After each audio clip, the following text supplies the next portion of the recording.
Hello everyone, thanks for joining School of the American Rifle. Today we have another Forward Control Designs bolt carrier group. This is one of the MP3 units. I believe this is our third video we've done on the Forward Control Design bolt carrier groups. I'm not sure if that count is accurate. I think it is, but overall, very smooth finish on the MP3 coating. You can see that these have Michigan's Ox in them, and they have dimple staking. The staking is done by Psionics. Extremely strong staking setup here. Overall, the finish on the carrier belly looks good.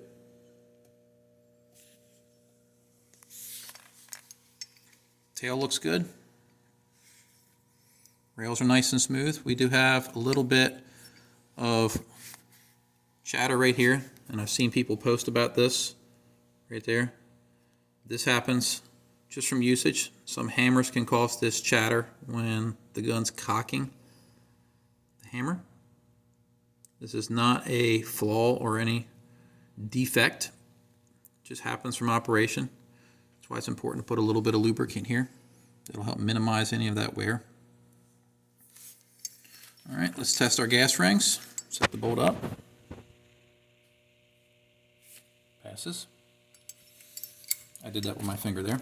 We have the Sotar cam pin on here. They're dimpled by Forward Control Designs.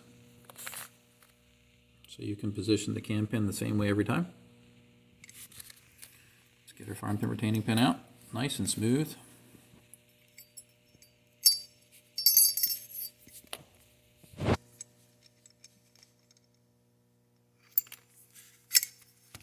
All right.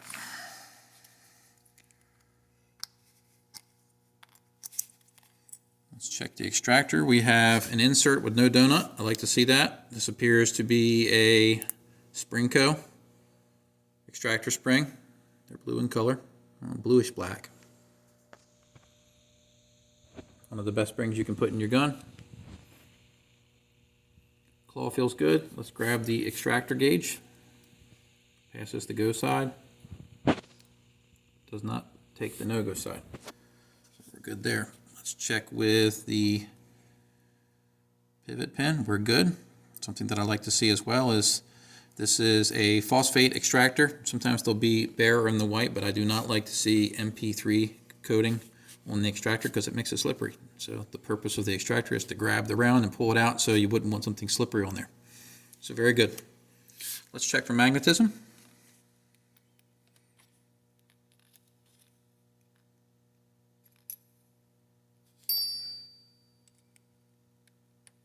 No magnetism.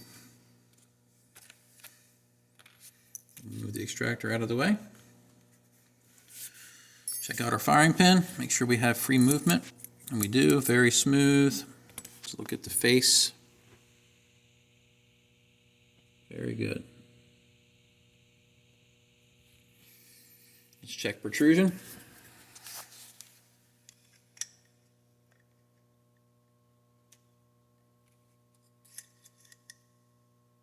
.029. Good.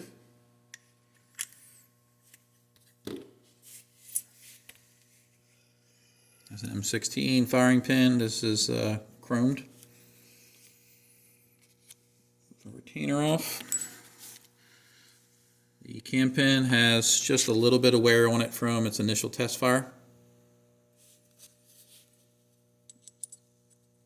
And the cam pin is extremely tight in there. A little bit of slop, but pretty normal. The roll pin is flush on both sides, not protruding. The bolt face looks good. There's a little bit of dirt on here.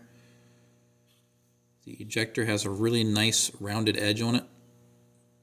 I like to see that.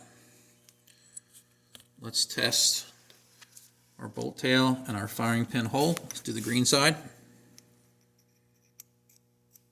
Passes. No-go side. Does not go in. Passes. No-go gauge. Field gauge. We're good. All right, let's check headspace, and then we'll get into the carrier.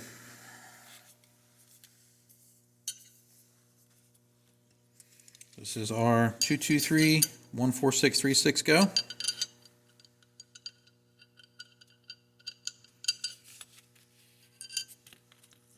This is our 14646 556 go. A little tight, but it closes. And then our field gauge 556, we don't want this to rotate or close, and it doesn't.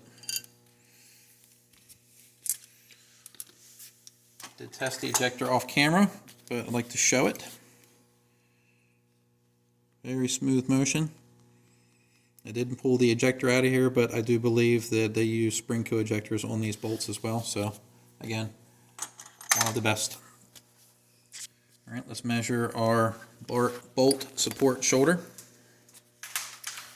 Let's zero this out.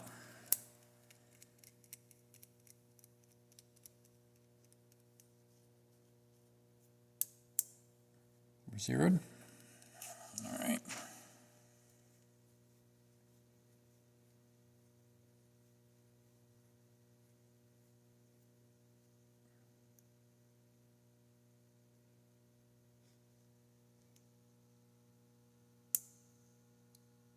.528.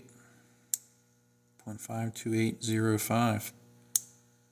Very good.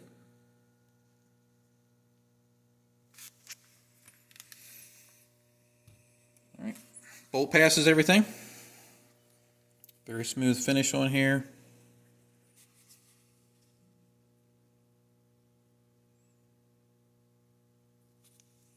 All right, let's move over to the carrier. Let's measure our length.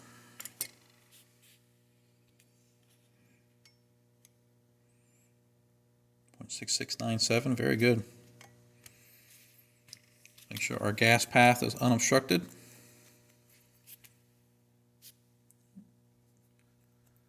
What we got going here? Maybe I'm just hitting a snag. There we go. Good. Let's take our gas key for a go and no go. Passes to go. No go side does not start. Very good. Check for, if I stop throwing stuff, gas key straightness.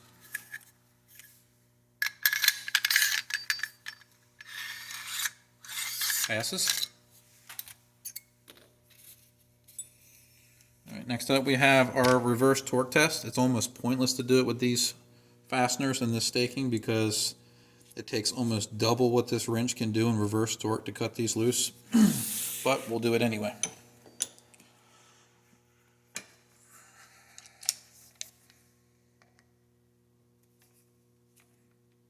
We are set to 30 inch-pounds.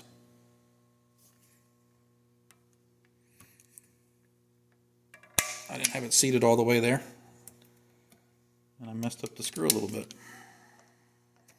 What happens is the coating gets stuck in the holes here, and you can't seat the bit all the way sometimes.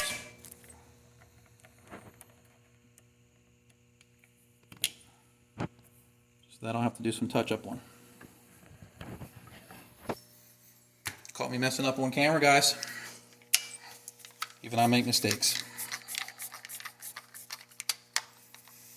I'll let the owner know about it and see what he wants to do. I can replace the carrier key at my cost, or if he's not worried about it, then we'll just continue on. All right, let's do the inspection of the 3-bore.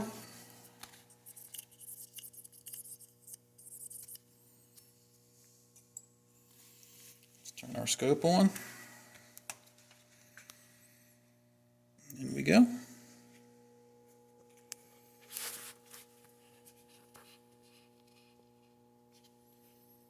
All right. A little bit of scratch in there. That's probably from one of the gas rings. Overall, though, very smooth and uniform finish. Now we're into the actual gas ring run. We can see a little bit more scratches here, again probably from the gas rings. This doesn't look like machining marks.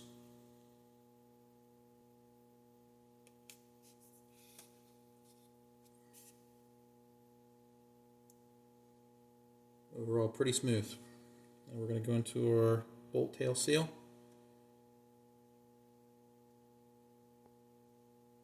Right there. Let me focus that.